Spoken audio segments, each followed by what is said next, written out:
लेकर हम दीवाना दिल भाग 29।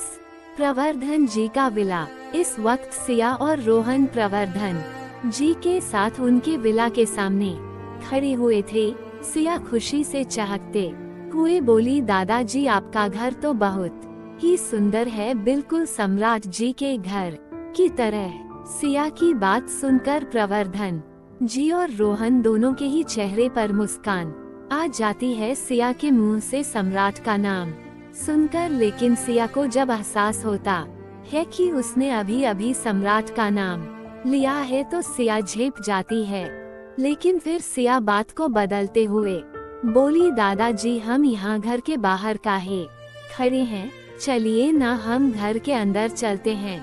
हम बाकी घर वालों से भी मिलना चाहते हैं। का जितना हम खुश है सबसे मिलने के लिए, तो वो सब भी हमसे मिलने के खातिर खुश होंगे। तभी रोहन सिया की बात का जवाब देते हुए बोला, बिल्कुल सिया जी, बाकी घर वाले भी आपसे मिलकर बहुत खुश होंगे सिवाय एक इंसान के। सिया ना समझी से बोली, का मतलब है आपका हम आपकी बात समझे नहीं। रोहन जी, कौन नहीं खुश होगा हमसे मिलकर। प्रवर्धन जी बात को संभालते हुए बोले, सिया बेटा अब यही सारी बातें जाननी है या घर के अंदर भी चलना है। सिया हमें अपना सर हिलाकर प्रवर्धन जी और रोहन के पीछे पीछे विला के मेन गेट तक आती तो वहाँ पर उसे दो औरतें खड़ी नजर आती हैं, जो कि एक की उम्र 45 साल थी और दूसरी की 35 साल। उन दोनों औरतों को देखकर सिया कंफ्यूजन में थी कि आखिर वो दोनों औरतें कौन है। वो दोनों औरतें सिया को देखकर मुस्कुरा रही थी, क्योंकि एक तो सिया पहले से ही खूबसूरत थी, ऊपर से उसके ऊपर डार्क रेड कलर की साड़ी उसे और ज्यादा खूबसूरत बना रही थी। तभी प्रवर्धन जी पहली औरत की तरफ इशारा करते हुए बोले, सिया बेटे इनसे मिलो, ये है संध्या हमारी बड़ी बहू और तुम्हारी सास, और ये हमारी सबसे छोटी बहू रागिनी तुम्हारी चाची सास। सिया उन दोनों के बारी बारी पैर छूकर उनका आशीर्वाद लेती है। संध्या सिया के सर पर अपना हाथ रखकर उसे आशीर्वाद देते हुए बोली, हमेशा खुश रहो बेटा, तुम बिल्कुल अपने नाम की तरह हो सिया। सिया उनकी बात सुनकर मुस्कुरा देती है। फिर सिया जैसे ही अपना कदम विला के अंदर रखने के लिए बढ़ाती है, वैसे ही रागिनी सिया को रोकते हुए बोली, सिया बेटा ऐसे तुम अंदर नहीं आ सकती, तुम हमारे सम्राट की पत्नी हो, चौहान खानदान की बहू, और तुम अपने ससुराल पहली बार आई हो, तो बिना गृह प्रवेश के कैसे हमारे घर की लक्ष्मी हमारे घर में प्रवेश कर सकती है। रागिनी की बात सुनकर सिया को बहुत खुशी हो रही थी, क्योंकि सिया के सारे सपने जो पूरे हो रहे थे।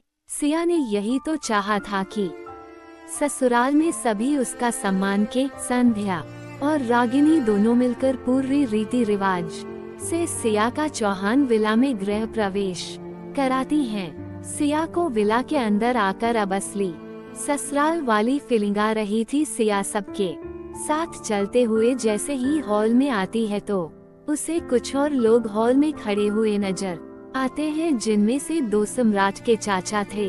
अभिलाष सिंह चौहान जिनव की उस 45 थी, वो सम्राट के बड़े चाचा थे, और अनुराग सिंह चौहान जिनकी ओर 38 थी, वो सम्राट के छोटे चाचा और सगेनी के पति थे।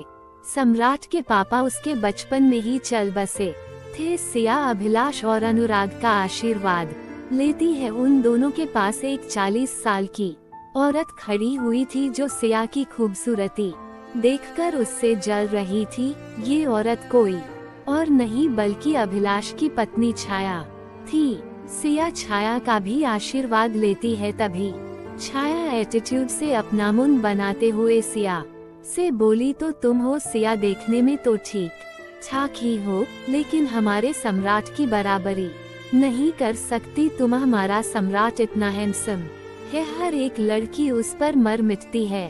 खैर छोड़ो, ये बताओ कहाँ से हो तुम और तुम्हारी फैमिली में कौन कौन है? मतलब तुम्हारे पापा क्या करते हैं, जॉब या फिर बड़े बिजनेसमैन हैं?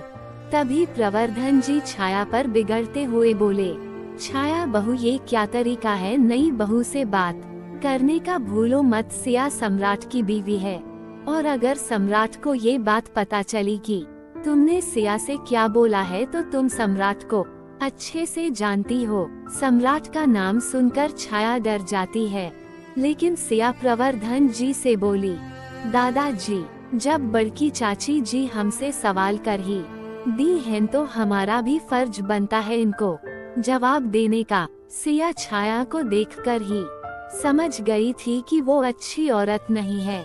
सिया छाया को जवाब देते हुए बोली, हाँ तो बड़की चाची जी, हमारे परिवार में हमारा एक छोटा भाई है, ऊ के अलावा कोनो नहीं है हमारे परिवार में। रही बात सम्राट जी की बराबरी करने की, तो वो हम कर भी नहीं सकते, काहे से सम्राट जी हमारे पति हैं, और अपना पति की बराबरी हम कैसे कर सकते हैं। सिया की बात सुनकर सभी मुस्कुरा देते हैं, सिवाय छाया के। छाया सिया का मजाक बनाते हुए बोली, और तो गरीब हो इसीलिए सम्राट ने तुम्हारे ऊपर तरस खाकर तुमसे शादी कर ली होगी। तुम्हारी भाषा से तो तुम देहाती ही नजर आती हो, मुझे नहीं पता था सम्राट का टेस्ट इतना बुरा होगा जो तुम जैसी देहाती और गरीब लड़की से शादी करेगा। सम्राट, सिया गुस्से में छाया को जवाब देते हुए बोली, चाची जी, वो का है ना, गरीब इंसान पैसा से नहीं होता बल्कि अपनी सोच से होता है, और जैसा आपकी सोच है उस हिसाब से तो हमको आपसे ज्यादा गवारा हुआ गरीब कोनो नजर नहीं आता यहाँ।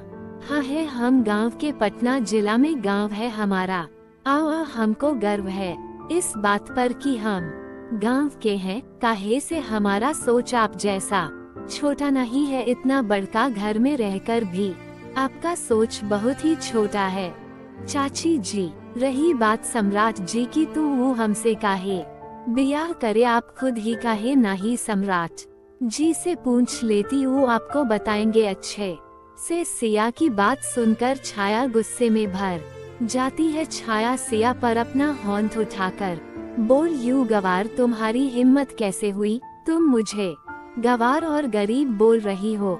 छाया सिया को थप्पड़ मार पाती उससे पहले ही सिया छाया का होंठ पकड़कर उसे रोकते हुए बोली, और आपका हिम्मत कैसे हुआ हमारे ऊपर होंठ उठाने का? सिया नाम है हमारा, हम सम्राट जी के अलावा कोनो आवा की बदतमीजी बर्दाश्त नहीं करते। हमको कमजोर समझने की गलती नहीं करिएगा चाची जी, वरना आपका नाम की तरह आपकी छाया बदल कर रख देंगे हम। और अगर हमने सम्राट जी को ये बात बता दी कि आप हमारे ऊपर होंठ उठाए हैं तो आपका का हाल करेंगे, वो तो हम भी नहीं जानते, तो आइंदा हमसे दूर रहिएगा। सिया की पकड़ छाया के होंठ पर इतनी मजबूत थी कि छाया सिया से अपना हाथ नहीं छुड़ा पा रही थी। तभी एक 19 साल की लड़की सिया के पास आकर बोली, मान गए भाभी, आपको क्या जवाब दिया है आपने मेरी मॉम को? ये लड़की कोई और नहीं बल्कि छाया की इकलौती बेटी और सम्राट की इकलौती बहन कनिका थी। सिया छाया का होंठ एक किटके में छोड़ देती है। कनिका छाया से बोली, मॉम, आपको शर्म नहीं आती? भाभी पहली बार हमारे घर आई हैं और आप उनके साथ इतना गंदा व्यवहार कर रही हो। सम्राट भाई तो पहले ही नहीं आते यहाँ, कम से कम भाभी को तो आराम से रहने दो यहाँ। प्रवर्धन जी अपनी सर्द आवाज में छाया से बोले, आज जो तुमने सिया बहू के साथ बदतमीजी की, आइंदा मत करना, वरना हमें वक्त नहीं लगेगा तुम्हें अपने विला से बाहर फेंकने में। अभिलाष छाया को गुस्से में घूरते हुए प्रवर्धन जी से बोले, डैड आप चिंता मत कीजिए, छाया को तो मैं सबक सिखा कर लाता हूँ, इसकी हिम्मत कैसे हुई इस घर की बहू से बदतमीजी करने की। अभिलाष छाया का होंठ पकड़कर अपने रूम में लेकर चले जाते हैं। फिर संध्या सिया से बोली, बेटा मैं छाया की तरफ से तुमसे माफी मांगती हूँ।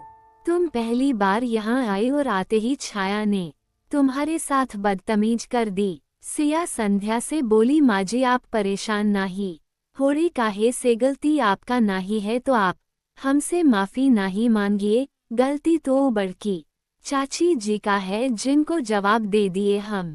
तभी रागिनी सिया का सर सहलाते हुए बोली, बहुत प्यारी हो तुम सिया, लेकिन साथ ही खतरनाक भी, लड़ना भी आता है तुम्हें वैसे।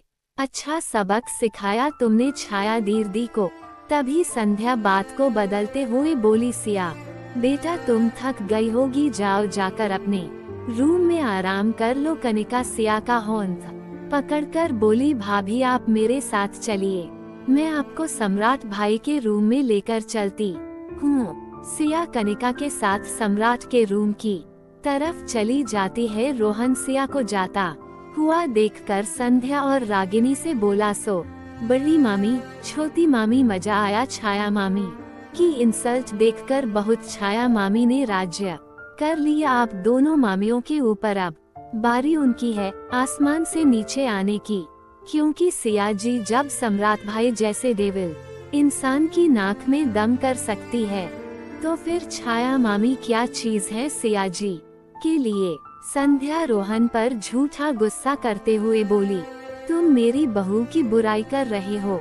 रोहन संध्या को जवाब देते हुए बोला, बड़ी मामी बुराई नहीं कर रहा, सच बता रहा हूँ। आपकी सिया बहू तीखी मिर्ची है। तीखी मिर्ची क्या, वो तो गुड़ी है। गुंडी कैसे मुझे धमकाया था वो आज तक याद है मुझे, और उनका वो थप्पड़ भी। अनुराग रोहन का कान मोड़ते हुए बोले, अच्छा तू हम सबके सामने हमारी ही इकलौती बहू को गुंडी बोल रहा है, तुझे तो अभी ठीक करता हूँ मैं। रोहन अनुराग से अपना कान छुड़वाते हुए बोला, यार मामा कान छोड़िए, लग रही है मुझे। सच कह रहा हूँ मैं, यकीन ना हो आप सबको तो आप लोग नानू से पूछ लीजिए। प्रवर्धन जी रोहन को घूरते हुए बोले, रोहन खबरदार अगर हमारी सिया बहू के बारे में कुछ भी गलत बोला तो। सिया बहू हमारे घर की लक्ष्मी है, हमारे सम्राट की बीवी है। तभी संध्या प्रवर्धन जी से बोली, पापा जी सम्राट कैसा है, उसे भी ले आते अपने साथ। क्यों नहीं लाया आप उसे अपने साथ। प्रवर्धन जी गहरी सांस लेकर बोले, संध्या बहू तुम तो जानती ही हो कि सम्राट अपनी मर्जी का मालिक है, वो हमारे कहने से भी यहाँ नहीं आएगा। लेकिन हाँ इतना यकीन है कि हमारे ना सही लेकिन सम्राट सिया के लिए यहाँ जरूर आएगा। रागिनी संध्या से बोली, दीदी आप सम्राट को इतना प्यार करती है, लेकिन सम्राट सिर्फ आपसे नफरत करता है, कभी भी वो आपके बारे में नहीं सोचता। संध्या फीकी मुस्कान मुस्कुराते हुए बोली, रागिनी वो बेटा है मेरा, जितना चाहे नफरत करे और मैं माँ हूँ उसकी, मेरी ममता उसके लिए भी कम नहीं होगी। एक ना एक दिन सम्राट अपनी नफरत भूलकर मुझे माँ जरूर बुलाएगा। रोहन संध्या को जवाब देते हुए बोला, सही कहा मामी आपने, भाई यहाँ भी आएंगे और आपको उनकी माँ होने का हक भी जरूर देंगे, क्योंकि वो सिया जी ही है जो भाई के पत्थर दिल को फिर से दिल बना सकती हैं। अनुराग रोहन से बोले, काश रोहन ऐसा ही हो, सिया हमारे घर के बेटे को वापस ला पाए, हम सबसे सम्राट को मिलवा पाए। वो